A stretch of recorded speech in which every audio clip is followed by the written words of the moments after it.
आज हम जिस फिल्म की बात करने वाले हैं उसकी कास्टिंग ही ऐसी है कि आप उसे इग्नोर नहीं कर सकते। हम बात कर रहे हैं कन्नड़ इंडस्ट्री की फिल्म 45 की, जिसमें राज बी शेट्टी, उपेंद्र और शिवा राजकुमार जैसे दमदार कलाकार नजर आते हैं। अच्छी बात यह है कि ये फिल्म हिंदी डबिंग के साथ हमारे यहाँ कुछ सिनेमाघरों में रिलीज हो चुकी है, तो भाषा कोई बैरियर नहीं बनती। अब फिल्म का आइडिया सुनते ही क्यूरियोसिटी पैदा होती है।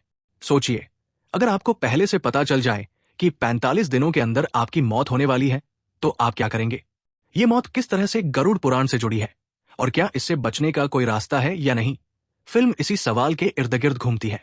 अगर मुझे एक लाइन में कहना हो तो मैं यही कहूंगा कि आइडिया बहुत इंटरेस्टिंग है, लेकिन पूरी फिल्म उस आइडिया के लेवल तक कंसिस्टेंटली नहीं पहुंच पाती। सबसे पहले बात करते हैं फिल्म के पॉजिटिव पॉइंट्स की। इस फिल्म की सबसे बड़ी ताकत है इसके 3 तगड़े परफॉर्मर्स। राज बी शेट्टी हमेशा की तरह भरोसेमंद लगते हैं, हालांकि मुझे लगता है कि उनसे और ज्यादा बेहतर काम निकलवाया जा सकता था।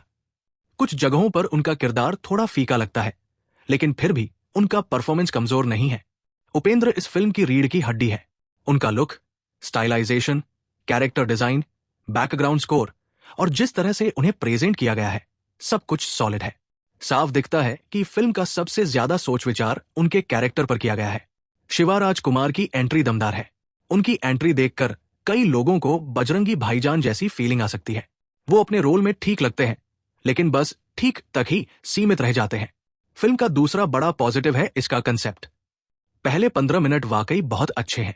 एक एक्सीडेंट के बाद ऐसा ट्रांजिशन दिखाया जाता है जहां किरदार कभी खुद को घर में देखता है, कभी मां के हाथ से खाना खाते हुए और कभी 4 लोगों को उसे कंधे पर उठाए हुए। ये समझ नहीं आता कि वो जिंदा है या किसी और स्टेट में फंसा हुआ है, यहां से बाहर निकल पाएगा या नहीं। ये टेंशन अच्छी तरह बिल्ड होती है। उपेंद्र और शिवराज कुमार की एंट्री के साथ फिल्म में कई इंटरेस्टिंग पॉइंट्स आते हैं, लेकिन दिक्कत यह है कि ये पॉइंट्स आते हैं और फिर धीरे धीरे फेड भी हो जाते हैं। मेकिंग के कुछ हिस्से अच्छे हैं, खासकर उपेंद्र का इंट्रोडक्शन सीन। बैकग्राउंड स्कोर मजबूत है, डायलॉग्स में माइथोलॉजी के रेफरेंस अच्छे लगते हैं और कुछ जगहों पर मसाला फिल्म वाला फील देने की कोशिश भी साफ नजर आती है। फिल्म इमोशनली बहुत गहराई तक कनेक्ट नहीं करती, लेकिन एक सब प्लॉट है जो कुत्ते से जुड़ा हुआ है और वो हिस्सा सच में अच्छा है। कुछ एनिमेशन वर्क भी डिसेंट है और एक अतरंगी अलग सी दुनिया बनाने की कोशिश की गई है जो शुरुआत में इंटरेस्टिंग लगती है। अब बात करते हैं फिल्म की कमजोरियों की। सबसे बड़ी समस्या है कि फिल्म काफी प्रेडिक्टेबल हो जाती है। कई चीजें पहले से समझ में आने लगती है, जिससे सस्पेंस कमजोर पड़ जाता है। इसके अलावा फिल्म का रन टाइम जरूरत से ज्यादा लंबा लगता है। एक पॉइंट के बाद ऐसा महसूस होता है कि कहानी के पास अब कुछ नया देने को नहीं बचा, लेकिन फिल्म फिर भी चलती रहती है। दूसरी बड़ी दिक्कत है फिल्म की वर्ल्ड बिल्डिंग। कई सेट साफ तौर पर फेक लगते हैं। राज बी शेट्टी का घर हो, कुछ कॉलोनी वाले सीन हो या शिवा राजकुमार से जुड़ा एक खास जोन, कई जगहों पर ऐसा लगता है जैसे ये सब स्टूडियो सेट पर शूट किया गया है। लाइटिंग चाहे कितनी भी अच्छी हो, लेकिन वो ऑर्गेनिक फील नहीं आ पाती। सबसे बड़ी चूक स्क्रीन प्ले में है।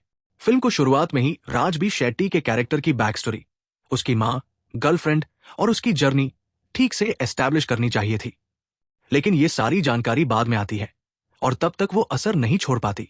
उल्टा लगता है कि ये सब हमें पहले पता होना चाहिए था। फिल्म इमोशनली बहुत ज्यादा कनेक्ट कर सकती थी, लेकिन उस लेवल तक पहुंच नहीं पाती। कुछ एलिमेंट्स जरूरत से ज्यादा ओवर द टॉप है, जो कहानी को और डाइल्यूट कर देते हैं। ओवरऑल बात करूं तो 45 एक यूनिक आइडिया और मजबूत कास्ट वाली फिल्म है, लेकिन एग्जीक्यूशन उस लेवल का नहीं है जितना पोटेंशियल था। ये फिल्म बहुत अच्छी है, ऐसा मैं नहीं कह सकता। मेरे लिए ये एक मिक्स्ड एक्सपीरियंस रही। अगर आपको यूनिक कंसेप्ट और अलग तरह की फिल्मों में दिलचस्पी है, तो आप इसे एक बार ट्राई कर सकते हैं, लेकिन बहुत ज्यादा एक्सपेक्टेशंस लेकर मत जाइए।